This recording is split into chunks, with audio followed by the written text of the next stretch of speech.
Պեկ նախկին նախագահ ֆինանսների նախկին նախարար Գագիկ Խաչատրյանն ու որդիները ապօրինի գույքի գործով հաշտության առաջարկություն են ներկայացրել։ Դատախազությունը նախկին պաշտոնյայից ու նրան փոխկապակցված անձանցից պահանջում է ավելի քան 40 միլիարդ դրամ, 210 անշարժ գույք, որից 60-ը Երևանում, այդ թվում ամերիկյան շքեղառանձնատան 1/3-ը։ Դե կոնկրետ որ գույքերի կամ դրամական միջոցների շուրջ են պատրաստ Խաչատրյանները հաշտության գնալ, կողմերից եւ ոչ մեկը դեռ չի բարձրաձայնում։ Գլխավոր դատախազությունը քննարկում է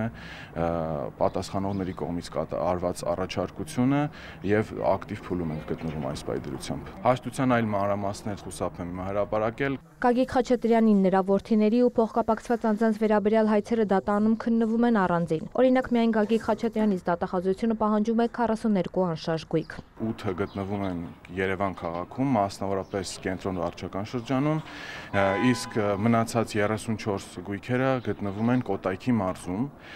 Մենք ունենք նաև ներկայացված պահանջում ընկերությունների բաժնեմասերի բռնագանձման խնդրանք։ Այդ ընկերությունները 4-ն են, որոնցից 3-ի մասնակցությունը դատախազությունն ամբողջությամբ է պահանջում։ Այդ ընկերությունների թվում է նաև Երևան մոլը, որի 50%-ի իրական շահառունը դատախազի Գագիկ Խաչատրյանն է։ Բացի այդ, իրավասու մարմինը Պեկ նախկին նախագահից պահանջում է նաև 3 միլիարդ 360 միլիոն դրամ։ Նույն դատանում քննվում էր նաև Գագիկ Խաչատրյանի կրտսեր որդու Արտյոմ Խաչատրյանի ենթադրյալ ապօրինի գույքի գործով նիստը, նա ևս հաշտության առաջարկություն է ներկայացրել։ Հայցապահանջում ներառված է ընդհանուր առմամբ 53 անշարժ գույք, որոնցից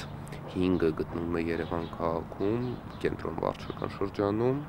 48-ը Կոտայքի մարզում, հիմնականում Եղվարդ համայնքում գտնվող անշարժ գույքերի մասին է խոսքը։ Դրանից բացի ներկայացված է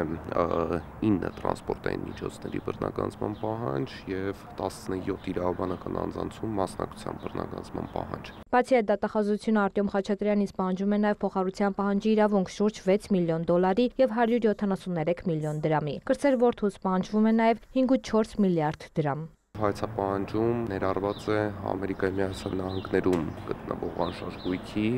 1/3 մասի, 1/3 բաժնի բռնագանձման պահանջ, իսկ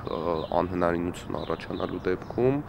այդ գույքի ձեռքբերման արժեքի չափով գումարի բռնագանձման պահանջ։ Դատարանն այս նիստին կողմերին 1 ամիս ժամանակ տրամադրեց հասկանալու ընդհանուր հայտարարի գալիս են, թե ոչ։